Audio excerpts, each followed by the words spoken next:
Quick heads up, you can find the raw files for this video on my website. Just use the link in the description to grab them for free and follow along with me.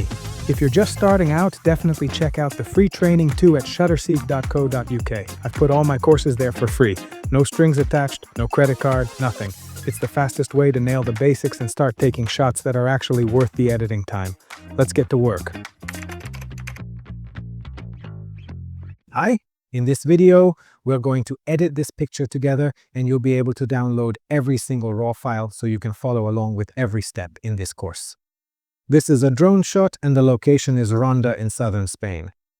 This is our starting point and this is where we'll end up. So we started from here and ended up here, and as you can see, we went through quite a few steps to get to this point, working with a total of 4 images. Before we start editing, let's talk a bit about composition. This composition is relatively simple. My goal with it was definitely to showcase the most important landmark in the city, which is none other than the bridge. And I wanted to make sure it was clear just how massive the rock is that this city was built on top of. So I wanted to show how big the elevation difference is. So here, I had to leave a bit of space for it. I wanted to show that there's a huge bridge here with a waterfall underneath, and where the bridge starts and where it ends. In other words, that the city is basically split in two here. So I definitely had to leave a bit of this part of the city in, but the main focus was, of course, this area. So I think this composition is relatively straightforward.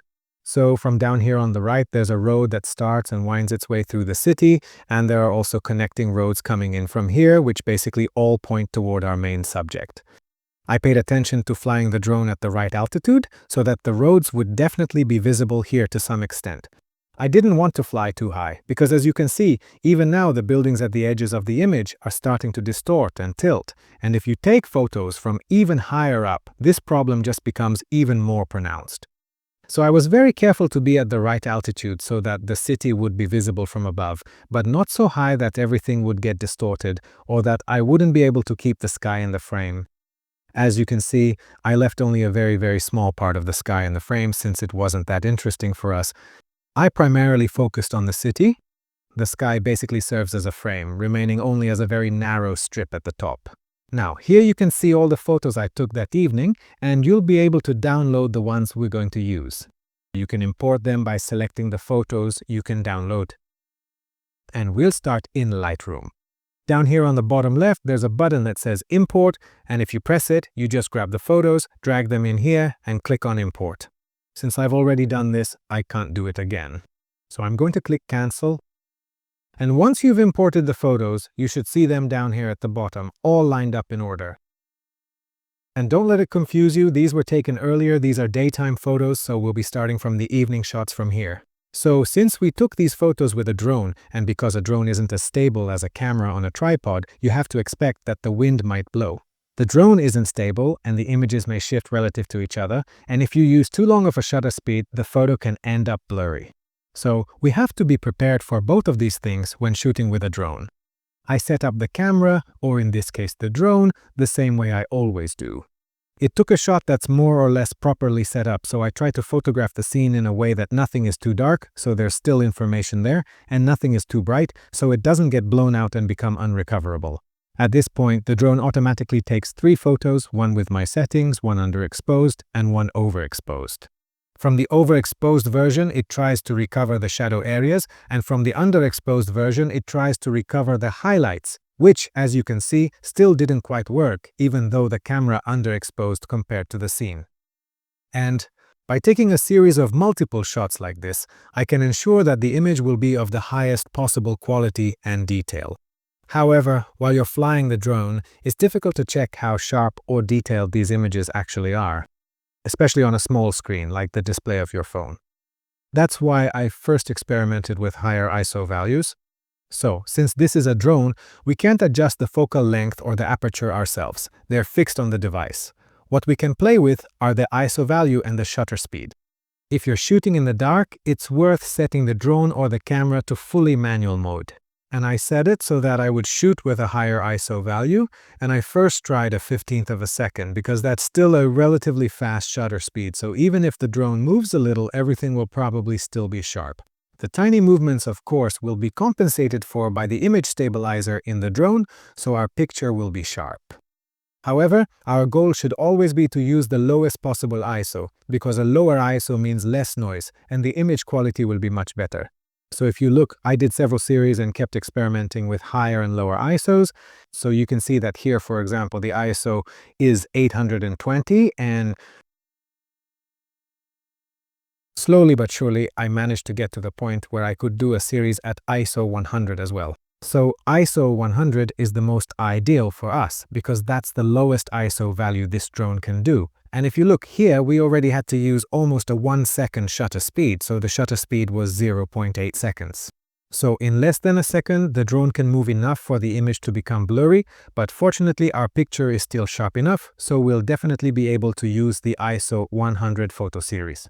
So just so you understand, that's why there are so many pictures here, to make sure the settings are right so that the image is a bit noisy but sharp rather than noise-free but blurry.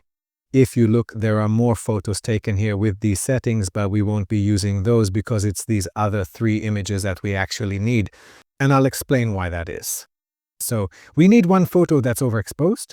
This will serve as the base for our image. This one contains plenty of information so that even the shadowy or slightly darker areas look nice and detailed. However, as you can see, the city lights look a bit strange. There are too many blown out areas and the scene is too bright overall, so a lot of parts around the city lights are simply just too bright.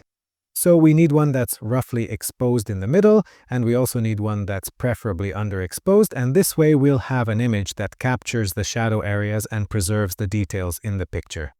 We'll have one where the sky definitely isn't blown out and the city lights are more or less correct, and we'll have one that's the brightest of all, so basically we can save the actual light sources. But as you can see, even here there's a bit of overexposure, so I chose a 4th one as well. If we can still save just a tiny bit more from these highlights you see here. So in reality, this 4th image won't improve the detail of our picture all that much, but maybe just a little bit. And it doesn't take much work to fix these areas, so that's why we're going to work with 4 images. To keep things clear, I'll turn on the option to show only the selected images here. Let's go over the settings one more time. So the first one is ISO 100, 0.8 seconds. These 2 values are fixed, as you can see. And if you look at it, this is a very, very bright image. The next image was taken with almost the same settings, ISO 100 and 0.6 seconds. Here the scene might be much darker because I waited here. We can check it, so this one was taken at 22:02 and this one at 22:05. I waited 3.5 minutes between taking the 2 photos, so I just let the drone hover there by itself during that time. And in that amount of time, it got dark enough at the location that I could take another photo with almost the same settings, but now the city lights became much more dominant. Then, if you look at the next one, here I used a shorter shutter speed, but still ISO 100. And here I took the next picture almost immediately. Here we're talking about a very underexposed photo, where we only want to save the highlights, and right after that, I took another one. So these 2 are actually part of the series. As I mentioned, I always shoot in sets of 3, so this is the darker version, which is set about 1 stop lower, making it a bit darker. Now that you understand why I chose these 4 photos, let's quickly edit them. So I'll switch over to the Develop tab at the top here, reset to the default settings, and let's start by going through my usual routine. So Basic. Here I usually select Landscape. Then I click on Auto. I reset the blacks to 0, and here as well, I set these values back to 0. So this is usually how I start. The next question is whether the white balance is okay. I feel like this is a bit cool, though it's not too bad. So, if I carefully click right here with the eyedropper tool, then this particular selection should be pretty good and quite satisfactory. I'll make it a little bit cooler, perhaps adjusting the color temperature slightly to achieve a more pleasing aesthetic. Let's check the original. Actually, the colors were a bit nicer like this, to be honest. So the factory setting, the way the camera set it, is this 5600 Kelvin -4 tint. I like this better, but I'll warm it up just a tiny bit. Let's say I bring it up to around 6000, and these parts look a bit purplish to me, so I'll lower the tint just a tiny bit, and this is about where it looks natural to me. So let's say 6000 just to have a round number, and let's set the tint to -10. Let's move on. So we're done with the basic panel, next is the Details tab. And here's something interesting. This is relatively new again in Lightroom. So up until now, when we were dealing with raw photos, we had this Denoise option, but when you activated it, it created a separate file, basically duplicating the original file and removing the noise from the image. Fortunately, it no longer works like that. Now it basically applies the improved version as a filter directly onto the original image, so we don't end up with an extra file, and there won't be a duplicate among the images down here. So if you take a look at what happened, let me zoom in here a bit more, and I toggle this on and off, you can see that there's noise here, and when I turn it on, the noise disappears. And this is a pretty minimal amount of noise, which also comes from the fact that we have sharpening applied to the image, and we didn't increase the mask on the sharpening. If I were to increase the mask to a higher value, say around 80, you can see that with sharpening, all that noise doesn't come in anymore, because unfortunately, sharpening also enhances even that little bit of noise that's there.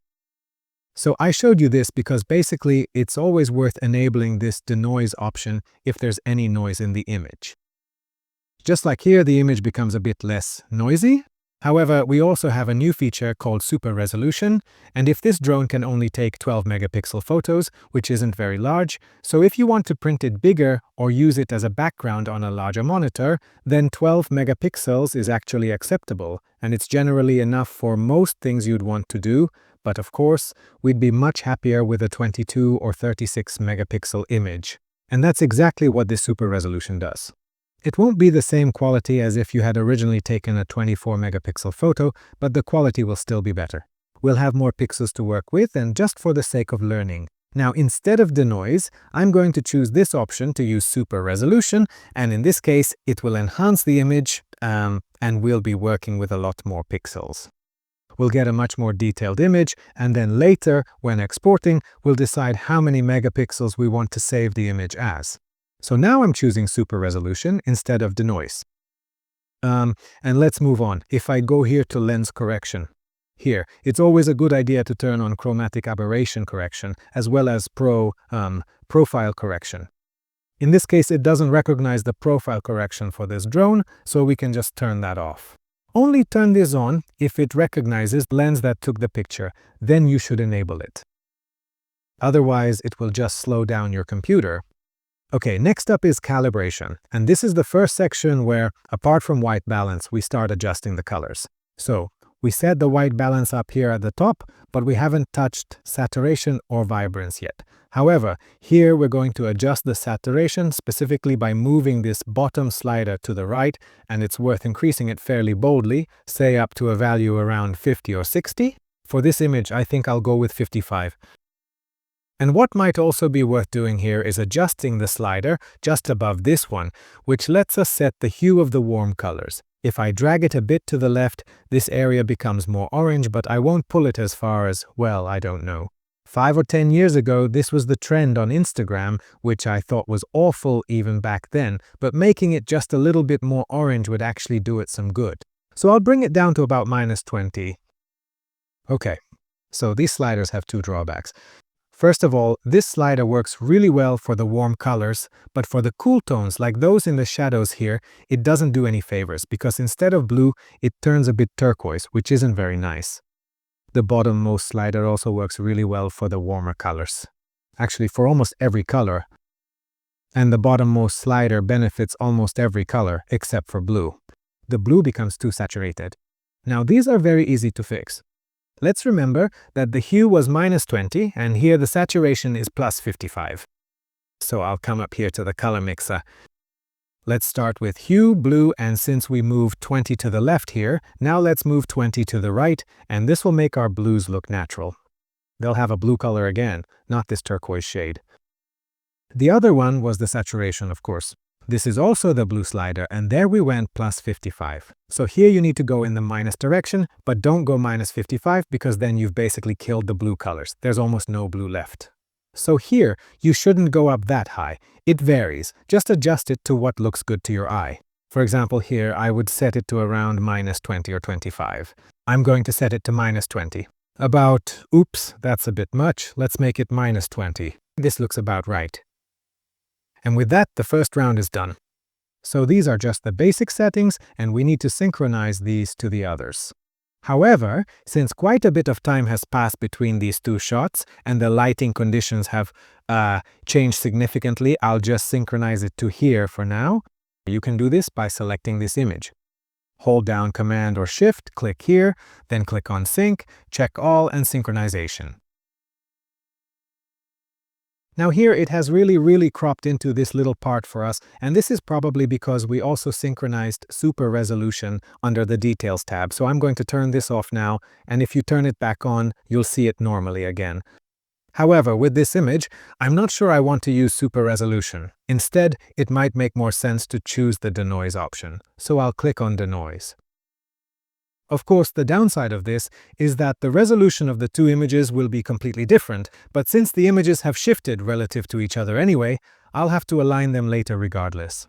So I'm not worrying about this now. You'll see how it works in Photoshop in just a moment.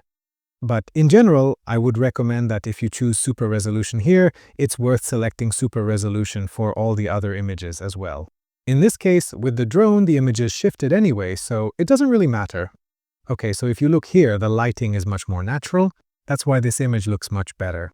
By default, I brighten it just a little bit, and later on, we might darken it again, since I still want to save the highlights as much as possible. So, my primary goal and objective is to bring the two distinct images a little bit closer to each other, making their proximity more apparent. So, let's consider something along the lines of plus 0.65, perhaps even 70 or possibly 75. Something like that. Highlights, let's say around minus 80. I'll bring the shadows up a bit, let's say plus 60. So here I'm removing the contrast from the image, which we can easily bring back later. So I'm not really dealing with the contrast right now. What I'm focusing on is saving as much information from this image as possible. And this image is a bit too bright, so I'll dial it back a little here. However, I want to recover the shadows more here, because the point of this image is to try to save these really dark areas, which, if you look, are originally very dark, in the best possible quality in this photo. So that's why we're going to use this photo.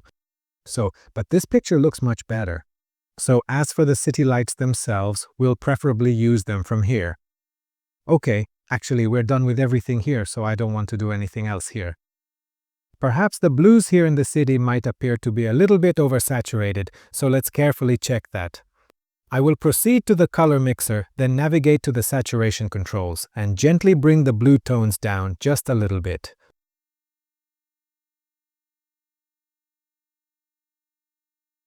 Let's say to around minus 35. Okay, to me this looks a bit better now. Alright, so now that we're done, we need to sync these settings to the other two. So this one is selected. I hold down Shift and click on the last one. Sync, check all, synchronize. Okay, that's done. So let's click here. You can see that this one is very underexposed and this one is even more underexposed. The goal now is to make them as bright as this image. We're not concerned with how noisy they will be. The only goal is to make it similarly bright but just a little bit darker, and to recover as much as possible from these blown out highlights. So I click here, Basic. I'll definitely pull the highlights all the way down, push the shadows all the way up, and increase the exposure until it looks similar. Between the two images, maybe I'll lower it a bit, let it be just a little darker, and I'll bring up the blacks a bit so the two images look more alike. In fact, I don't even need to zero this out, and roughly here it looks good. So here is the before, here is the previous image, and here is this image, and we look pretty good overall. The goal is to save these highlights. The same task applies here as well. So I'm going higher here, even higher than before since this is a darker image, and I'm saving as much as possible from the highlights while bringing up the shadows. Something like this. Alright, we look pretty good overall. So here are our 4 images. Let's select all 4. Right-click, Edit in, Open as layers in Photoshop. And in this case, Photoshop will open all the images as separate layers under one tab, and we'll be able to work with them together. There we go. And here's the problem I mentioned earlier. So we have a base image which is responsible for these shadowed areas. I'll drag this one down to the bottom and call it Base Image. And if you look, the images above it are significantly smaller than that one. So now I'm going to select these top 3. I press Ctrl+T and resize them so that they exactly fill the available space. So they should be exactly the same size as the other image. This is what I mentioned earlier. If the photos were taken with a perfectly fixed tripod, this might not be a good idea. All right, let's go ahead and arrange the images in order. So if you take a very close look, we had this foundational base image, which is primarily responsible for rendering the lower part of the scene. We have one version where our city lights truly look as good as they possibly can, another version that is noticeably underexposed, and yet another that is even more significantly underexposed. And this sequence represents the chronological order of these images, so this particular one is indeed our primary base image. And this is our magnificent city, so I am going to name this particular one Shadows. This is City. And this is Highlights 1. And this is Highlights 2. It doesn't really matter that much, to be honest. I usually go from the lighter one towards the darker.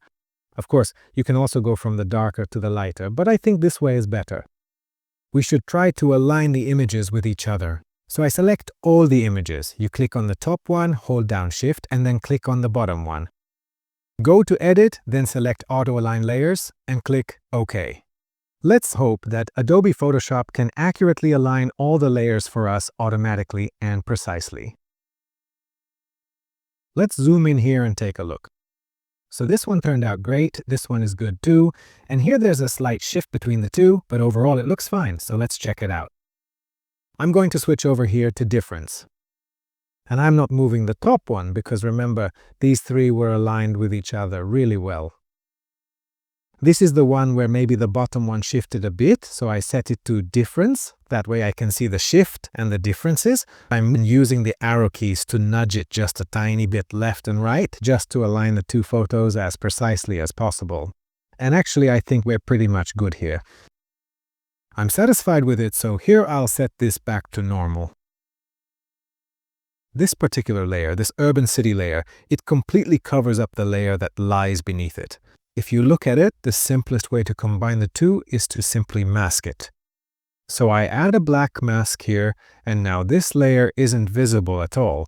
And with a white brush, I select the brush to be white with 100% opacity. I usually set the hardness to around 50 or 60%. So the edge should be a bit soft, but not too soft. And on this layer where I definitely want to let the city and the city lights show through. There I paint with the brush, basically just along the border here, going all the way like this. And now if I look at the mask here, you can see that this is the area where I want to bring in the whole thing. So we need to paint this white. If you look at the image, this whole area where the city is, basically, and we use this lower part from the layer underneath. So this is one way we can do it. The other way is, for example, to select this area. Now I'm going to choose the polygonal lasso tool. And here where our city goes, about roughly like this. It doesn't have to be super precise. Something like this. And I also select this outer part like this, and then I create a mask here from it. So now this mask only lets the city show through here, and we can soften the edge a little bit. So if you double click here, there's an option called Feather, and then the edge of the selection will be a bit softer. I click OK, and now the two images will be blended together a bit more smoothly. Let's check if there's any blurring or anything like that causing us any problems, but basically there's nothing. So this lower part is now super detailed. So we've merged these two images together. The city looks much better, and this lower part here in the valley looks much better too. Okay, let's move on to the highlights. So, to fix the highlights, we have several options to choose from. I always go for the simplest one, and often that's also the highest quality solution. And that is none other than the blend if technique. So if I enable this, I double-click on the empty area of this layer, and here we are on the Blending Options tab. We need to drag the left side of the top slider to the right, but we have to split it here. So you hold down Option on Mac and drag only the right half all the way to the right until it stops. And with that, the blend if technique is done. If you look, our highlights have been somewhat improved, but this usually doesn't look good on the whole image, so we need to mask it. I create a black mask for this, zoom in here, and on the areas that are blown out, I use a white brush with hardness set to 0 and opacity at around 40 or 50%. And I click a few times here, and as you can see, we can nicely recover these highlights, at least partially. Okay, here as well, and this is a bit of a fiddly job, but it's worth taking the time because the image quality will be much better. Basically, it's as if you had a better drone that could capture much more detail than the one you actually have. And this is the kind of extra effort that relatively few people are willing to put into their images. So I suggest that you do put in the effort and you don't have to go over every single highlight one by one. So for example, where there's a larger spot like here, you can just go over the whole area at once. Here as well, you don't have to be overly meticulous about the whole thing. Here too.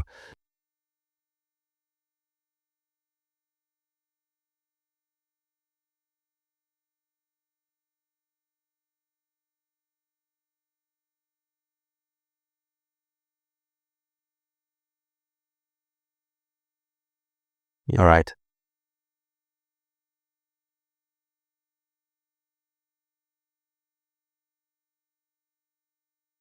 Here as well, we have a series of these lights, so we can go over all of them at once. You really don't have to do it one by one here either, just roughly like this.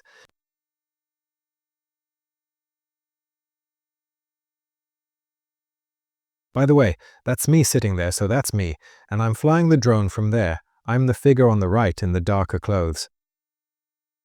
All right, let's take a look. We still have some blown out areas here.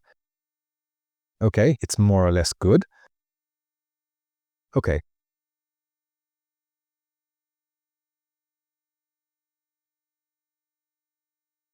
All right, that sounds perfectly fine and acceptable. We're looking good. The task is the same for the next one. I'll turn on 2. I click here, hold down Option, and drag to the right. Okay. And either I give this one a black mask as well and go through the whole process again, or I trust that the previous mask was good. So by holding down Alt or Option on a Mac and duplicating this mask, we were able to fix these blown out highlights even better. So that's about it, and with that we're done. So this is the blend. I put this into a folder, name it Blend, and with that we've merged our 4 images. Now this is the image you should think of as a very detailed photo, and this is what we need to edit next. The first step is to do a cleanup, a bit of retouching. There are 1 or 2 things here that I think would be good to fix. So first I select the spot healing brush, and here we have a light that's a bit too close to the edge and a little distracting. So I'm going to remove this light from here, and this one too. There are some like that here as well. Here are some electrical wires. I'll leave those in, they don't bother me at all. And that's pretty much it. So there aren't many flaws in this picture that need to be dealt with. Fortunately, over there, yeah, that's a flag, we'll leave that in too. Good. Let's make a copy of the whole thing.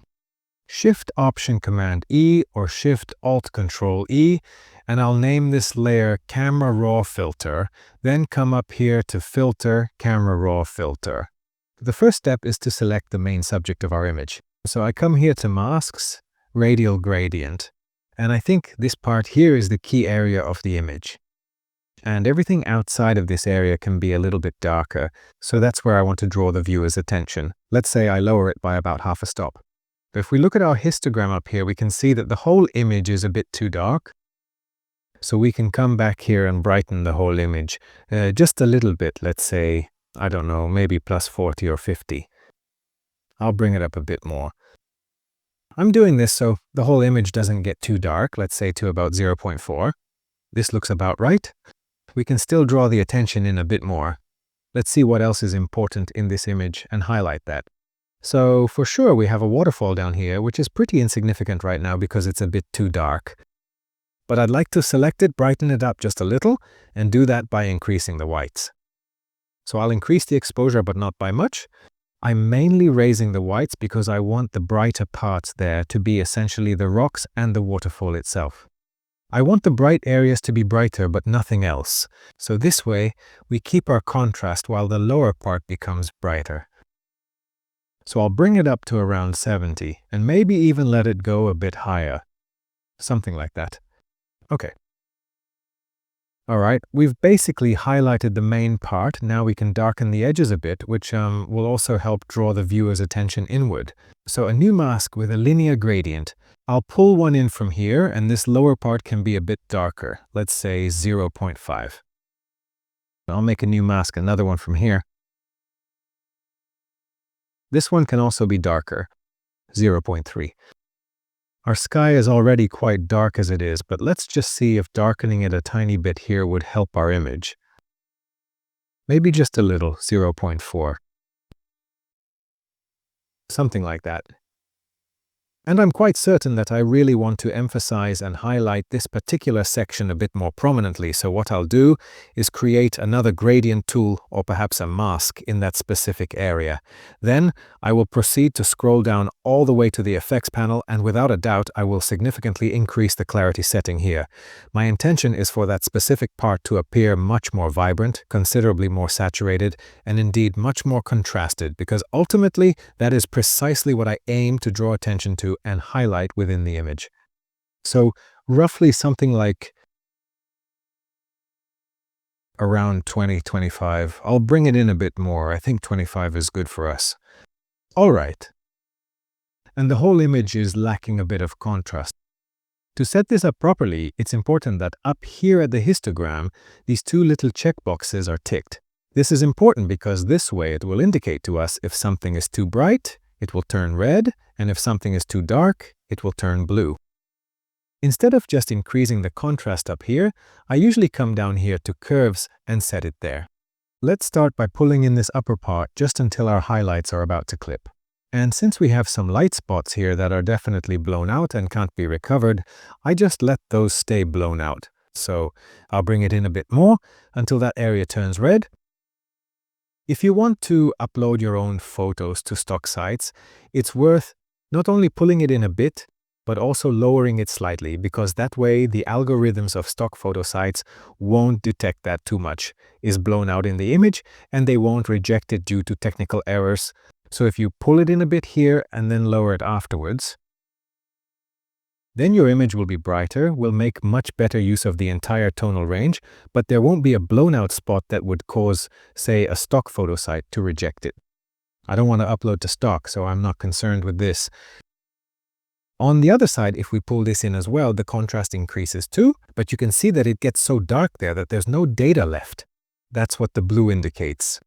So instead of that, I usually bring it up just a tiny bit, which actually reduces the contrast. But then by darkening it here, so pulling this down in the midtones and pulling it back, I increase the contrast again.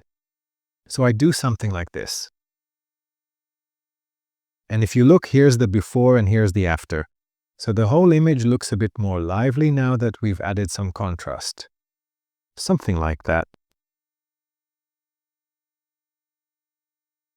Okay. Before, after. Okay, we look much better now. In this area, to make the rock stand out even more, I'll also create a radial mask there. And there too, I'll increase the clarity in the effects because I want those rocks to be clearly visible. So here as well, it'll go up to about 20 or 25. All right, and we're pretty much done. So here's a before and here's an after. We're looking good. I'm thinking just a little bit about whether it's worth lowering the exposure, but it's pretty good like this. I'll stick with 0.3 and we look good this way. I'm also thinking about whether I want to darken this part. Let's see. So let's say I select that area there. I don't want to darken the sky, so subtract in sky, and now we'll darken it a bit there, 0.25, something like that. And with this, we've basically drawn the attention here. This part is still a bit questionable for me. Let's try it, okay? I'll come here again, new mask, radial gradient. I want to darken this part a little, but again, I don't want to darken the sky. And now I'll bring it down just a tiny bit. Something like that. The point of these is to draw attention to what's important to us in the image. And after this, I'll hit OK. We're back in Photoshop now. If you look, here's the before and here's the after. We've nicely shifted our focus here to this central area and these rocks. All right, I'd like to do a few final steps here, and for that, we need to make 2 copies of this edited image. So I'll grab this top layer and drag it down here twice, and I'll name this one Orton Effect and this one Sharpening.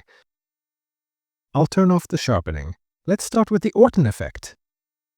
I'll come up here to Filter. And here there's something called Blur and Gaussian Blur. And usually, depending on how many megapixels we used, I tend to set it accordingly. So for a 12 megapixel photo, for example, it would be set a bit higher, but this one isn't 12 or 30 megapixels. This is a lot, quite a lot actually, because we set the, let me switch over here. So it's because for this photo, we clicked on super resolution. So this is a pretty high resolution image. So here I'm going to go a bit higher, let's say above 30, maybe 36, and then I'll hit OK.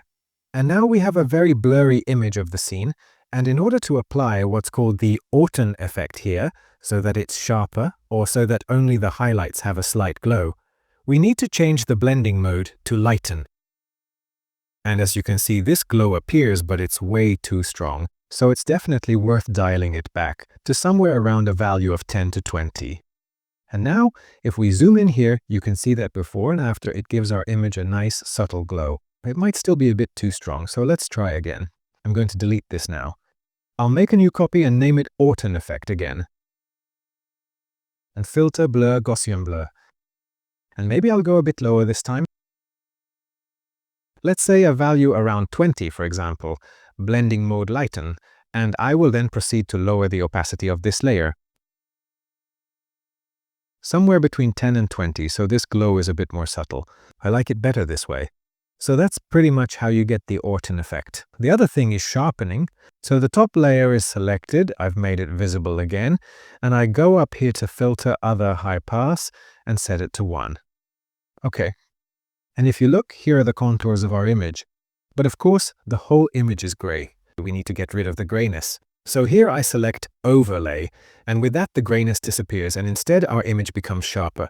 Now, if we go in here, it's clearly visible how much sharper the details are, so we absolutely look good. Usually on such homogeneous surfaces like this or the sky, it doesn't always look good, but thankfully here, it doesn't interfere. So we don't need to mask out those areas. So we're pretty much good to go. Let's take another look. So the Orton effect gives a subtle glow, and the sharpening, of course, makes the image much sharper. Often, even this can make the image too sharp, so it's worth lowering the opacity here, but I think right now it's flawless even at 100%. If you look, there are missing areas around the edges here. This is because the image is shifted relative to each other, so it's definitely worth cropping those parts. So here, I'm definitely going to crop this part. At the top as well.